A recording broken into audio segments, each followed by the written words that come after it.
ఓం మహాగణాధిపతయే నమః. ఓం గురుభ్యో నమః. ఓం శ్రీమాత్రే నమః. పరమేశ్వర స్వరూపమైనటువంటి జ్యోతిష, వాస్తు మరియు ఇతర అనేకమైనటువంటి శాస్త్రములను మనకు అందించినటువంటి మహర్షులకి నమస్కారం. హయగ్రీవ హయగ్రీవ హయగ్రీవేతి యోపదయత్తస్య నిస్సరతే వాణి జహ్నుకన్యా ప్రవాహవత్. అరుణాం కరుణాతరంగితాక్షీం ధృతపాశాంకుశపుష్పబాణచాపాం అనిమాదిభిరావృతాం మయూకైః అహమిత్యేవ విభావయే భవానీం. శ్రీమాత్రే నమః. ప్రేక్షకులకి ఆ లలితాంబిక అమ్మవారి యొక్క అనుగ్రహం పరిపూర్ణంగా కలగాలని మనస్ఫూర్తిగా కోరుకుంటూ మనం ఈరోజు చెప్పుకోబోయేటువంటి పక్ష ఫలితాల్లో 16వ తేదీ నుంచి ఈ నెల ఎండింగ్ వరకు గ్రహస్థితి ఎలా ఉంది అని చూసుకున్నట్లయితే ప్రధానంగా ఇక్కడ మనకి 16వ తేదీ నుంచి ఈ రవి, కేతువు మరియు అదేవిధంగా బుధుడు, ఈ ముగ్గురు కూడా మనకి కన్యారాశిలో సంచరిస్తుంటారు. అయితే కన్యారాశిలోకి తర్వాత స్లోగా బుధుడు వస్తాడు. ఇక తులారాశిలో కనుక చూసుకున్నట్లయితే శుక్రుడు మారబోతున్నాడు, తులలోకి రాబోతున్నాడు. ఈ పక్షంలో మ్యాక్సిమం తులలోనే ఉంటాడు శుక్రుడు.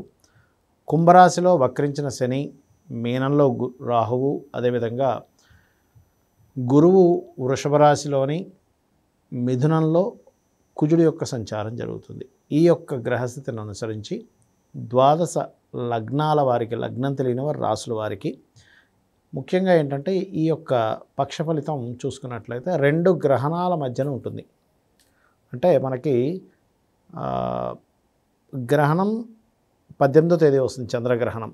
కాబట్టి 18వ తేదీ వచ్చే చంద్రగ్రహణం వల్ల కలిగే ఎఫెక్ట్ కానివ్వండి, మనకి అమావాస్యకి అంటే చంద్రగ్రహణం ఏర్పడిన 15 రోజులకు అమావాస్య వస్తుంది. అమావాస్య నాడు కలిగేటువంటి సూర్యగ్రహణ ప్రభావం కానివ్వండి, ఈ ద్వాదశ లగ్నాల వారికి ఎటువంటి ఫలితాలు ఇవ్వబోతున్నాయి, ఎటువంటి జాగ్రత్తలు తీసుకోవాలి, ఈ విషయాలు చెప్తుంది నేనైనప్పటికీ కూడా చెప్పిస్తుంది సాక్షాత్ లలిత అమ్మవారిగా భావిస్తూ ఈ యొక్క పక్ష ఫలితాల గురించి తెలుసుకుందాం ఒక్కొక్క లగ్న రాశిరీత్యా.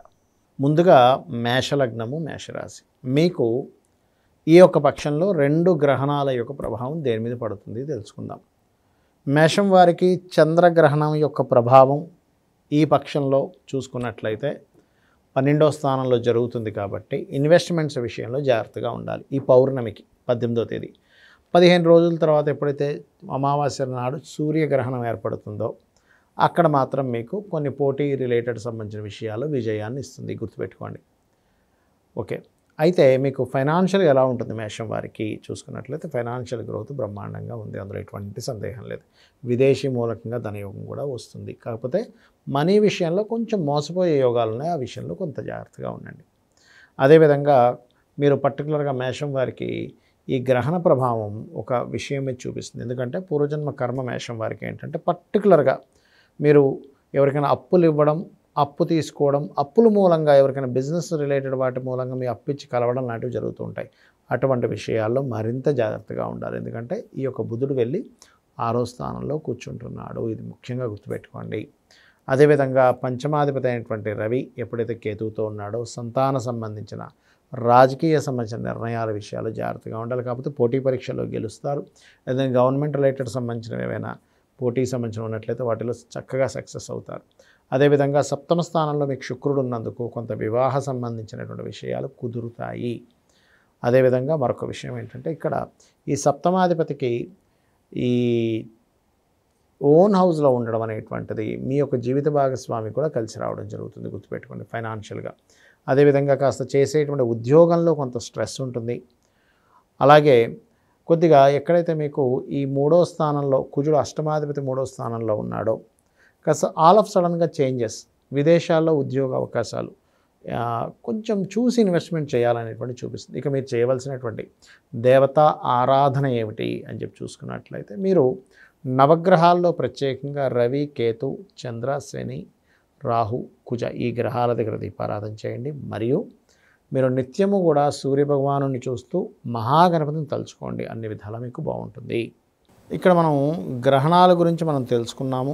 గ్రహణాల యొక్క ప్రభావం 12 రాశుల మీద ఎలా ఉంటుంది ఈ యొక్క పక్ష ఫలితాలు అని చెప్పుకున్నాము. అయితే కొంతమందికి డేట్ ఆఫ్ బర్త్లు ఉండవు, ఇక్కడ వాళ్ళకి డేట్ ఆఫ్ బర్త్ రాయరు, వాళ్ళ రాశి ఏంటో తెలియదు, నక్షత్రం ఏంటో తెలియదు, లగ్నం ఏంటో తెలియదు. అలాంటి వారు ఏం చేయాలి?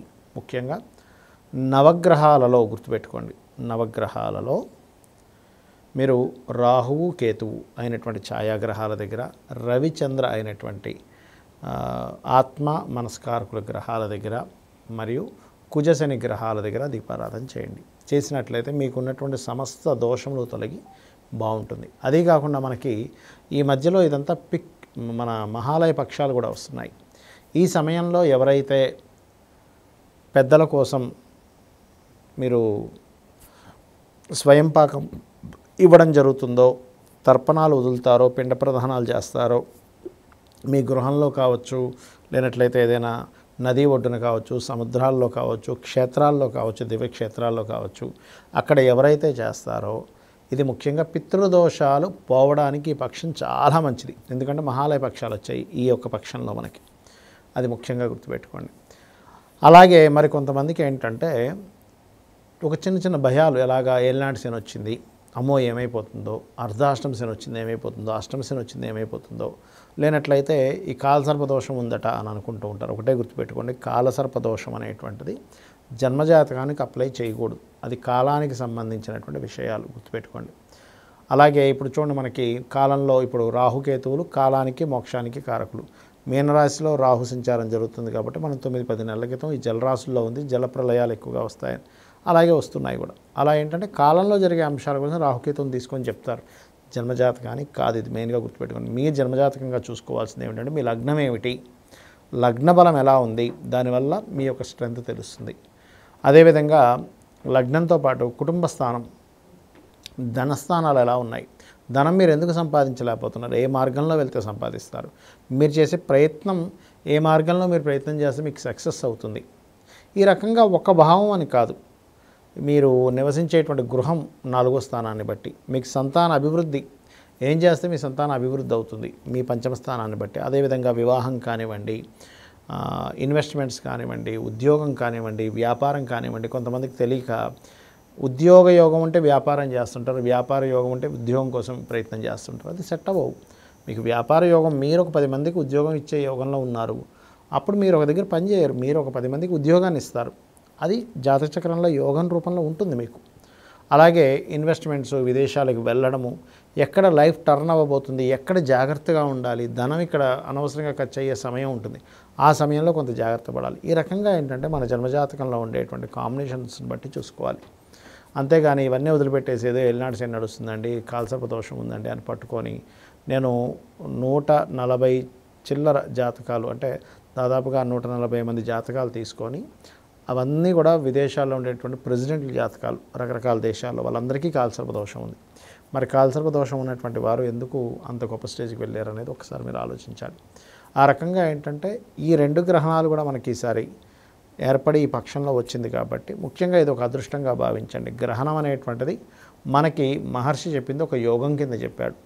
కాబట్టి ఆ యోగాన్ని ఎలా వినియోగించుకోవాలి, గ్రహణం మనకి పొద్దున్న 6:12 నుంచి 10:15 మధ్యలో ఉంటుంది. మీకు ఇష్టదేవత ఆరాధన చేసుకోవచ్చు. ఆ సమయంలో ఓం నమః శివాయ మంత్రం కానీ, లలితా సహస్రనామాలు చదువుకోవడం కానీ, ఓం నమో నారాయణాయ కానీ, లేనట్లయితే అప్పులు ఎక్కువగా ఉన్నటువంటి వారు ఓం అపర్ణాయే నమః అనే మంత్రం కానీ, లేనట్లయితే ఫైనాన్షియల్గా గ్రోత్ కావాలనుకునేటువంటి వారు ఓం సంపత్కరీ సమారూఢ సింధుర వ్రజ సేవితాయ నమః అనే మంత్రం కానీ, ఉద్యోగం లేనటువంటి వారు ఓం శ్రీమాత శ్రీ మహారాజ్ని శ్రీమత్ సింహాసనేశ్వరి, లేనట్లయితే ఓం మాణిక్య మకుటాకార జానుద్వయ విరాజితాయ నమః అనేటువంటి మంత్రం కానీ చేస్తూ ఉండండి. ఖచ్చితంగా మీకు ఆ భగవత్ అనుగ్రహం ఈ గ్రహణ సమయంలో మీరు చేసేటువంటి మంత్రం 1కి 1000 సార్లు ఫలితం ఇస్తుంది.